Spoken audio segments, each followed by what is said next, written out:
Olá, meu nome é Júlio Vaz e nós vamos desenvolver comentários sobre os crimes contra a honra. Os crimes contra a honra estão posicionados na parte especial do Código Penal, dentro do título 1, Crimes contra a Pessoa, e ocupam o capítulo 5 dos crimes contra a honra. Observamos que nós vamos iniciar este vídeo 1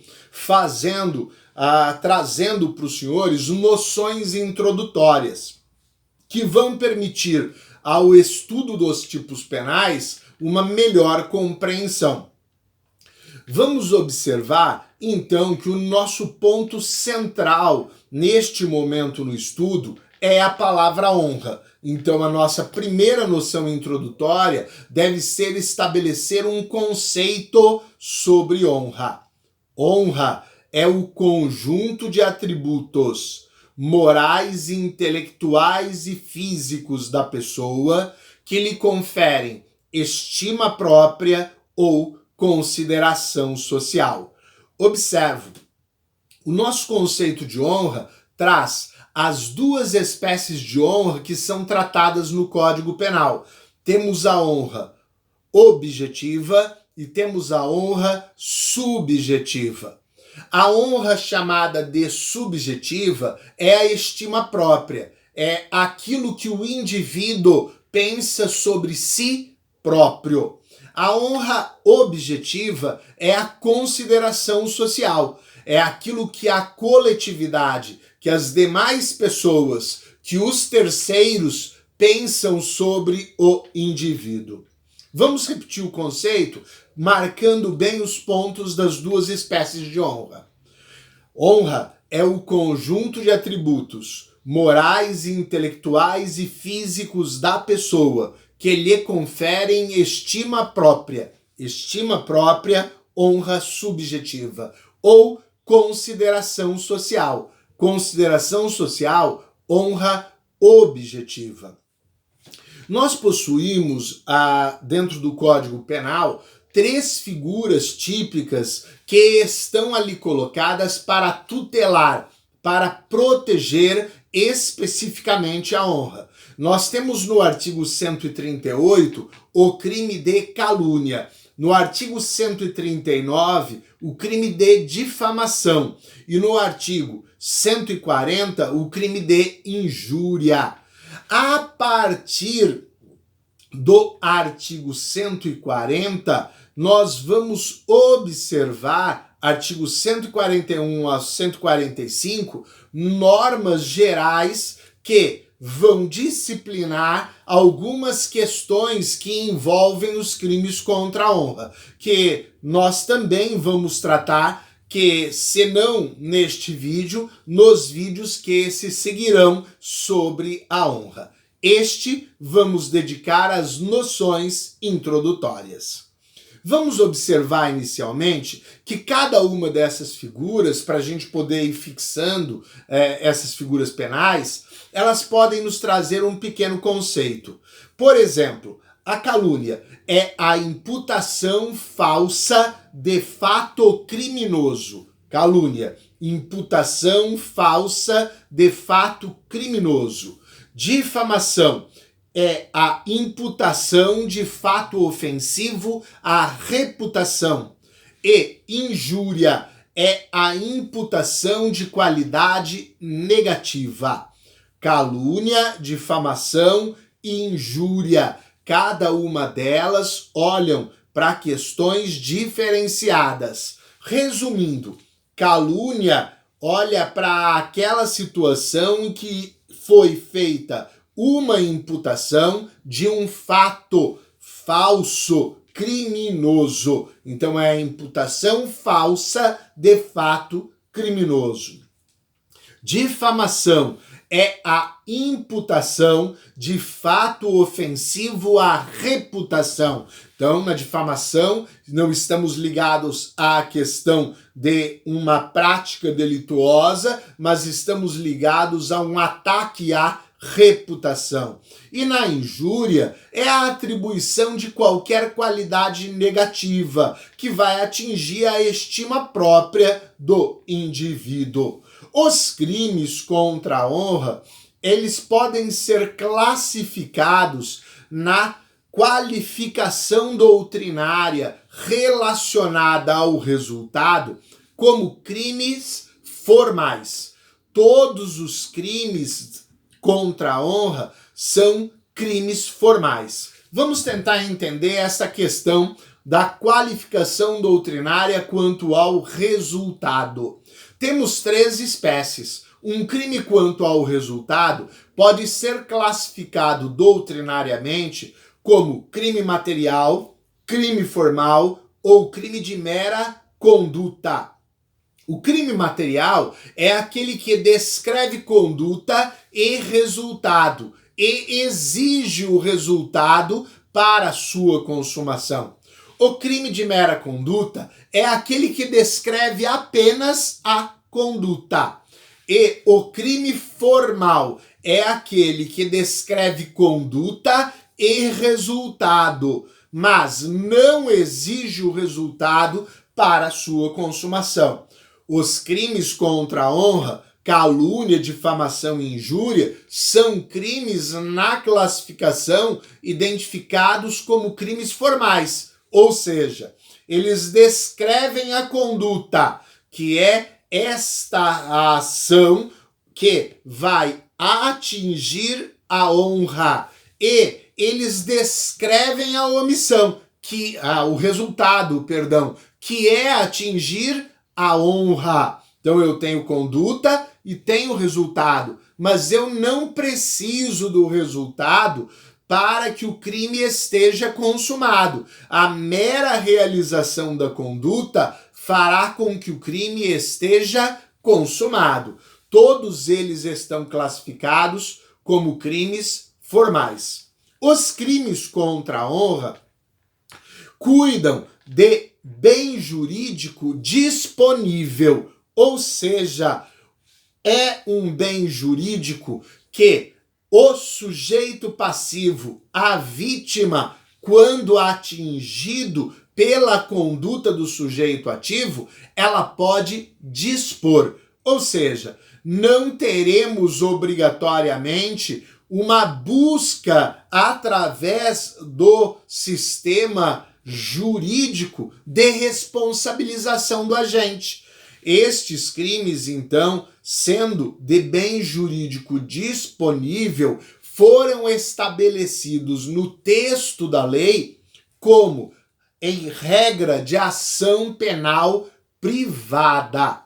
Nós vamos observar que toda vez que a lei quer crimes de ação penal privada, ela tem que fazer uma referência expressa à queixa, que é feita no caput do artigo 145 do Código Penal. Mas nós vamos observar, quando formos estudar especificamente a ação penal, que existem exceções a esta regra. No entanto, a regra em ação penal para estes crimes contra a honra, que estão olhando para este bem jurídico disponível, é a ação penal privada.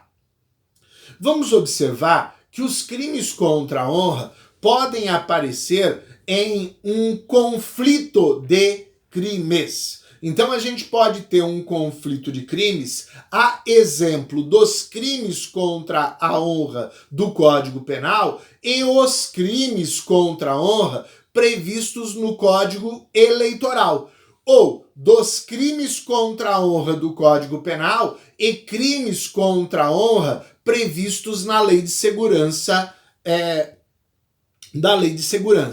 Vamos observar inicialmente que este conflito será sempre um conflito aparente de normas. Temos um conflito aparente de crimes. Por quê? Para o conflito aparente de normas, onde nós temos a ideia de unidade de fato e pluralidade aparente de normas, nós vamos sempre aplicar os princípios de solução do conflito aparente de normas. No caso aqui, nos exemplos mencionados, nós vamos utilizar o princípio da especialidade, onde uma das normas terá um elemento especial em relação à outra. Vamos observar, então, a questão do Código Eleitoral. O Código Eleitoral é a Lei 4.737 de 1965.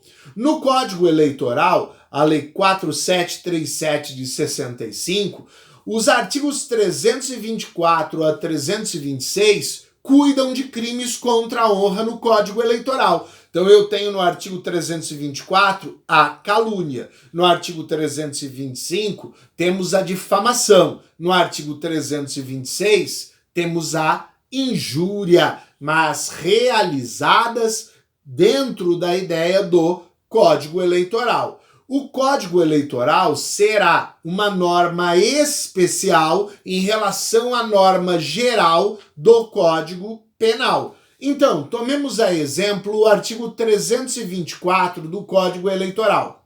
Caluniar alguém na propaganda eleitoral ou visando fins de propaganda, imputando-lhe falsamente fato definido como crime.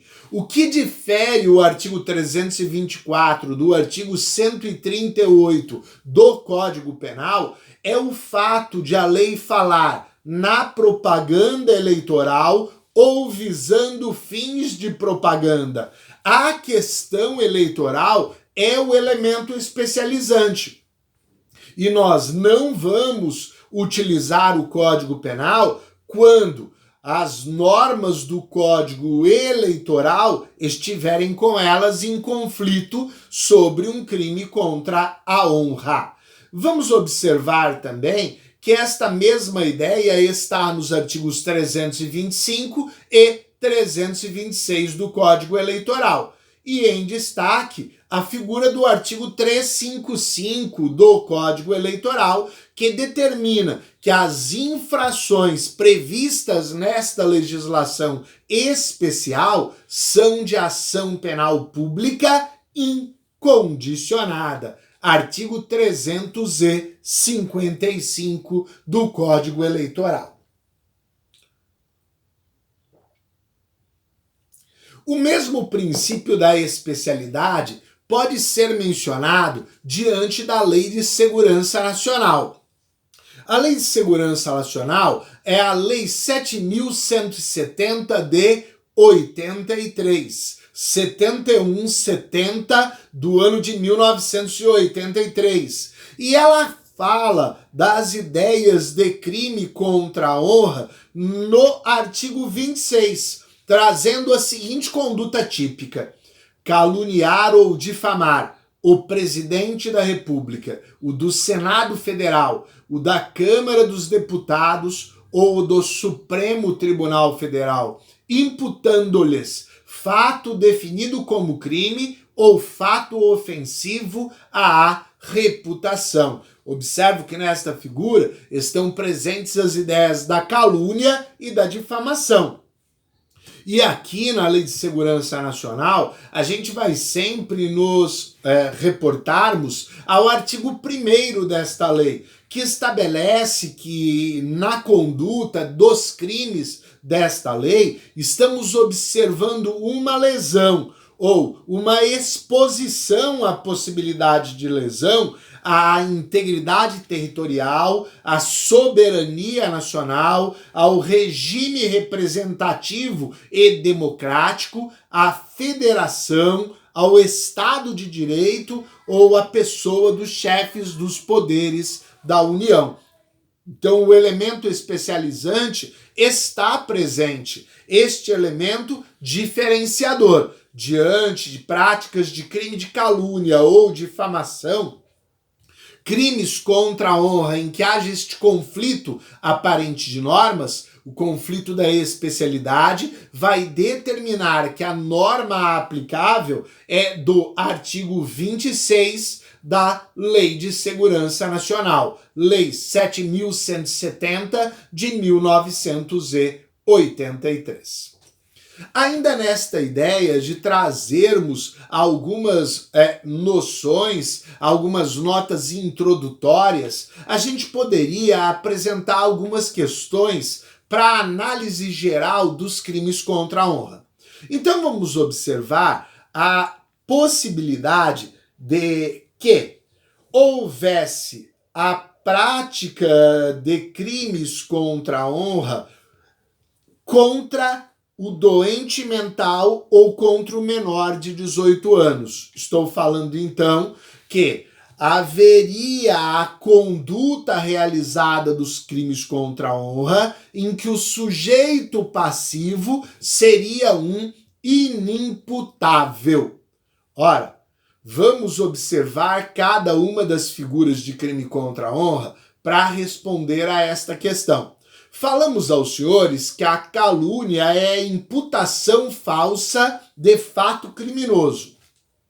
Significa dizer que para ser sujeito passivo de calúnia, para ser vítima de uma calúnia, o indivíduo tem que poder praticar um crime.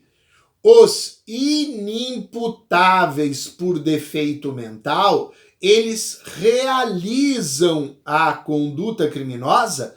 É a pergunta.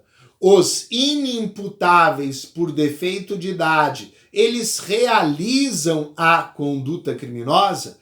Adotada a teoria finalista, o crime é estabelecido conceitualmente através do conceito formal analítico como sendo crime é o fato típico e antijurídico. A inimputabilidade a que me referi agora são questões de culpabilidade. Elas não estão dentro do tipo penal. Então, desta ideia, o dolo está no tipo, mas não está no tipo a culpabilidade. A gente vai observar que, pela teoria finalista, os inimputáveis praticam crime, não responderão pela ausência da culpabilidade. Significa que tanto o doente mental como o menor de 18 anos, inimputáveis, então, podem sim ser sujeitos passivos do crime de calúnia. Bom, vamos à difamação. A difamação é imputação de fato ofensivo à reputação. Não é porque o indivíduo é menor de 18 anos que não tem a reputação. Não é porque ele não tem a capacidade mental que ele não tem a reputação. Podemos olhar e dizer, aquele indivíduo é brigão, aquele indivíduo é uma má pessoa, aquele indivíduo é mentiroso, que pode atingir tanto a ideia do doente mental como a ideia do menor de 18 anos. Vamos observar, então, que a resposta também é sim. Os inimputáveis, tanto por doença mental como por menoridade, podem ser sujeitos passivos do crime de difamação. Quando falamos de crime de injúria, nós precisamos parar e lembrar novamente do conceito da ideia da injúria. A injúria é a imputação da qualidade negativa, que atinge a honra subjetiva, a estima própria. Vale lembrar que as práticas da calúnia e da difamação atingem a honra objetiva, a consideração social. A injúria é o único crime contra a honra que atinge a honra subjetiva, a estima própria. Ora, um indivíduo, para ter estima própria, ele terá que ter um mínimo de entendimento. Ele tem que entender as coisas. Então, se a gente for imaginar uma pessoa de demência tal que não possui qualquer entendimento, não é possível estabelecermos que ele seja sujeito passivo de injúria. Da mesma forma, a criança de tenra idade, como o recém-nascido, com poucos dias ou meses de vida, não tem entendimento sobre a sua própria pessoa. Então pode alguém dizer, esta criança é um chorão, e não estamos atribuindo ali uma qualidade negativa que vai gerar uma lesão à estima própria daquele indivíduo, porque ele não tem ainda esta capacidade de entendimento. Deixo para tratar do crime de injúria especificamente, se esse comportamento não estaria atingindo, por exemplo, a honra dos pais ou dos responsáveis por este inimputável. Vamos a outra questão. O morto pode ser sujeito passivo de um crime contra a honra? Nesta questão, merece a gente fazer a leitura, vou abrir aqui o Código Penal, do artigo 138, parágrafo 2º, que olha para calúnia. Caluniar alguém imputando-lhe falsamente fato definido como crime. Parágrafo 2º. É punível a calúnia contra os mortos.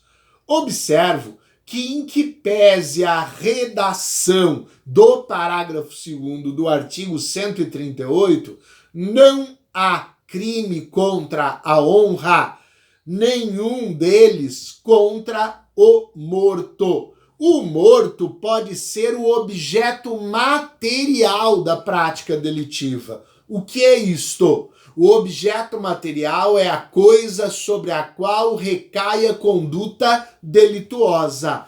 A conduta delituosa pode estar recaindo sobre o morto, mas ele não será sujeito passivo de nenhum crime contra a honra e nem mesmo da prática da calúnia. Quando nós falamos de uma prática de uma calúnia contra uma pessoa, contra o morto, para ficar a minha expressão mais correta, contra o morto, nós estamos olhando para o que a doutrina chama de crime vago. O crime vago é aquele em que o sujeito passivo é uma entidade sem personalidade jurídica, como no caso da figura do artigo 138, parágrafo 2º, onde o sujeito passivo será a família. A família é uma entidade que todos nós sabemos existir, mas que não possui personalidade jurídica. Então, a gente vai observar que na calúnia contra o morto, o sujeito passivo será a família. Não há sujeito passivo que seja o morto nos crimes contra a honra.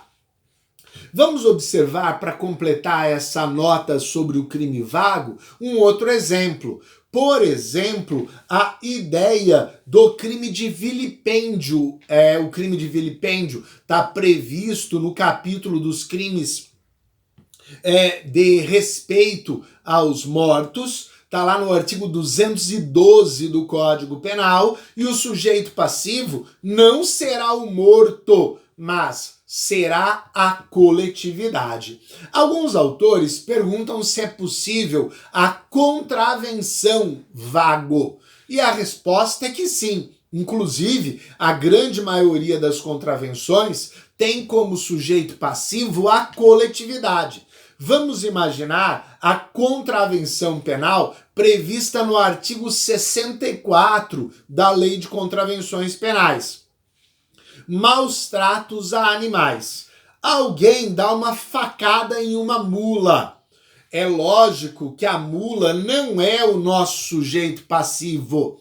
Se a gente olhar para o crime de dano, a gente vai ter como sujeito passivo o proprietário da mula. Mas se a gente olhar para a contravenção de maus tratos a animais, a gente vai observar a coletividade. que somos todos nós e estamos protegendo ali o respeito que todos nós da coletividade temos aos seres vivos. Nós não queremos o sofrimento desnecessário a qualquer animal, a qualquer ser aqui no nosso planeta. Vamos observar com os senhores ainda uma outra arguição. Então, vencemos esta, vamos à outra. E a pessoa jurídica? A pessoa jurídica pode ser sujeito passivo de crimes contra a honra?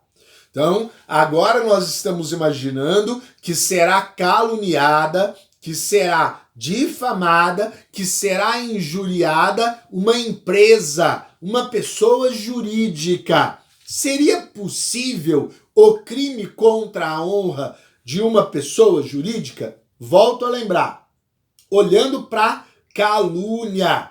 A calúnia traz para gente a ideia de imputação falsa de um fato criminoso. Então, temos uma pergunta para responder a esta questão. A pessoa jurídica pode realizar crime? Hoje, esta questão já está pacificada. A pessoa jurídica pode sim realizar crimes. Crimes como os previstos na lei dos crimes contra o meio ambiente, crimes contra a economia popular, crimes contra o sistema financeiro, a pessoa jurídica pode sim praticá-los. Vamos observar que a Constituição Federal olhou para a matéria no artigo 225, parágrafo 3º, que tem a seguinte redação: as condutas e atividades consideradas lesivas ao meio ambiente sujeitarão os infratores, pessoas físicas ou jurídicas, às sanções penais e administrativas, independentemente da obrigação de reparar os danos causados. Na Constituição Federal, ainda encontramos o parágrafo 5º do artigo 173, com a seguinte redação: a lei, sem prejuízo da responsabilidade individual dos dirigentes da pessoa jurídica, estabelecerá a responsabilidade desta, sujeitando-a às punições compatíveis com a sua natureza nos atos praticados contra a ordem econômica e financeira e contra a economia popular. Ora, se a pessoa jurídica pode praticar crime, sem dúvida nenhuma ela pode ser sujeito passivo de uma calúnia. Alguém pode imputar falsamente que uma empresa está contaminando o lençol freático com algum produto químico prejudicial à coletividade. Estamos olhando para a prática de uma imputação falsa de crime a uma pessoa jurídica. Então a resposta para a calúnia é sim. Quando olhamos para a difamação, insisto, é a imputação de fato ofensivo à reputação. E sim, a pessoa jurídica tem reputação. Inclusive, a maioria dos nossos bens que adquirimos, nós temos o cuidado de procurar adquirir daquela pessoa jurídica que tem uma melhor reputação. Então, se eu vou procurar adquirir um equipamento eletrônico, eu vou buscar aquela pessoa jurídica que tem a melhor reputação no mercado dentro das minhas condições financeiras para aquisição.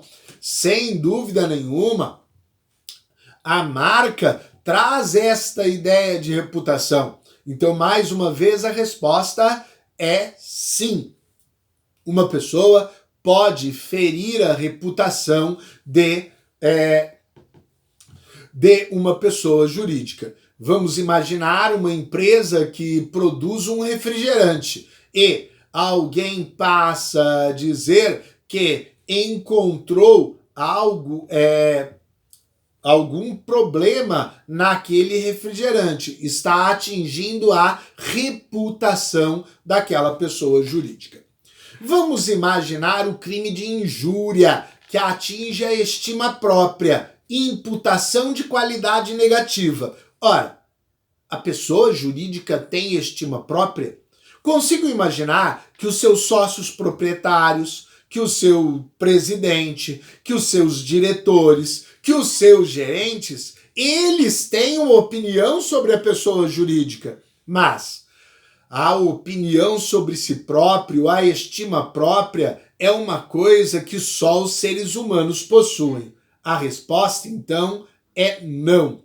A pessoa jurídica não pode ser sujeito passivo de crime de injúria, porque ela não tem honra subjetiva. Então ela não aparecerá como sujeito passivo do crime de injúria. Ainda nessas noções introdutórias, a gente poderia falar do ânimos, da vontade, do desejo que move o agente que realiza um crime contra a honra. Para todos eles, o dolo é dolo de dano. O agente quer causar um dano à honra. Na expressão em latim, nós temos o animus injuriandi vel diffamandi, o animus de injuriar e de difamar. Animus injuriandi vel diffamandi. É o animus que move aquela pessoa que realiza um crime contra a honra. Ela quer atingir a honra do sujeito passivo. Se a gente tiver um comportamento em que os senhores, ao analisar os elementos do caso concreto, não identificam o ânimo de ofender, o ânimo injuriandi vel diffamandi, de atingir a honra, nós não teremos um crime contra a honra. Tomemos a ideia de um grupo de amigos, em que um faz uma brincadeira contra o outro, chamando-o, por exemplo, de cabeçudo. Poderia aquela pessoa entender que a sua estima própria está sendo atingida, mas aquilo não tem por ideia atingir a sua honra. Aquilo é uma brincadeira naquele grupo de jovens. Observo, é o animus jocandi, o animus de gracejar, o animus de brincar. Sem o dolo, sem o desejo de ofender, não há crime contra a honra. Nós podemos achar algumas citações em relação ao animus que pode afastar a ideia de crime contra a honra. Por exemplo, o animus corrigendi, o animus que muitas vezes move o pai e a mãe na educação de seus filhos. Nós podemos citar